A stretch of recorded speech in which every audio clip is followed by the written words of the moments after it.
Lech Walesa est un homme simple et il le revendique. Son exposé, suivi d'une séance questions-réponses avec le public, a permis d'apprécier ses compétences, sa ténacité, son ouverture d'esprit, son bon sens, sa sagesse.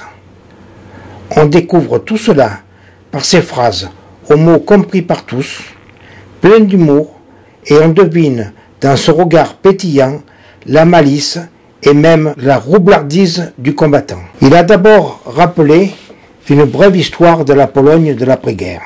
Les dures années 50, les années 60, la création de Solidarność, la milice omniprésente, sa quête auprès des dirigeants du monde entier, à qui il posait la question « Y a-t-il une chance de se débarrasser du communisme ?»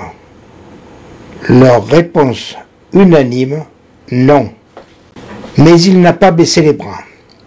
Il a continué la lutte, il a toujours été soutenu par sa foi.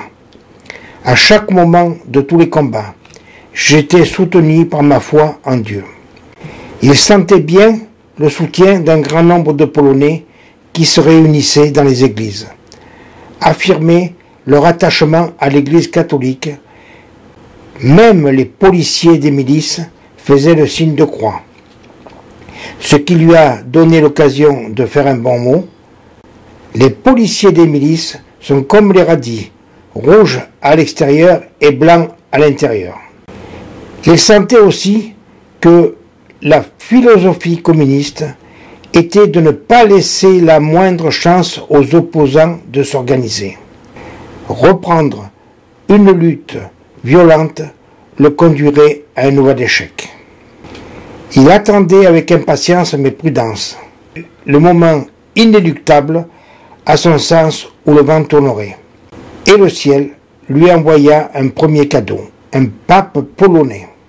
En octobre 1878, Karol Wojtyła, archevêque de Cracovie, est élu pape sous le nom de Jean-Paul II. Celui-ci encourage l'Église de Pologne, qui soutient les aspirations spirituelles mais aussi socio-culturelles de la société. L'année 1980 est marquée par une vague de grèves, de répression, la création de Solidarność, fédération de syndicats polonais basée sur la solidarité. Lech Walesa présidera cette nouvelle organisation de 1981 à 1990. Puis, visite du pape en Pologne du 16 au 23 juin 1983. Celui-ci demande l'application des accords de Gdańsk de 1980. Lech Walesa reçoit le prix Nobel de la paix le 5 octobre 1983. Et le ciel envoie un deuxième cadeau. Un homme dont Walesa ne prononce pas le nom, mais dont chacun reconnaît Gorbatchev. Ce dernier, résolument réformateur en URSS, s'engage d'une part vers la fin de la guerre froide et d'autre part vers la libération économique, culturelle, politique. Glasnost et Perestroïka sont au programme de 1985 à 1991. L'homme, sous-entendu Gorbatchev, reçoit lui aussi le prix Nobel de la paix pour sa contribution à la fin de la guerre froide le 15 octobre 1990. 1989, le mur de Berlin tombe. La Pologne devient une république. Lech Walesa en sera le président.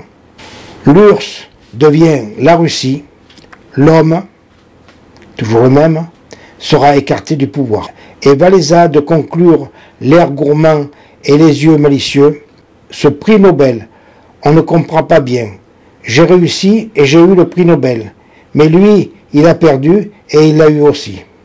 Il y a eu ensuite les questions des pèlerins, la Vierge, la société, le mariage, le rôle de l'Église, les réponses de Lech Walesa, toujours courtoises, parfois amusantes.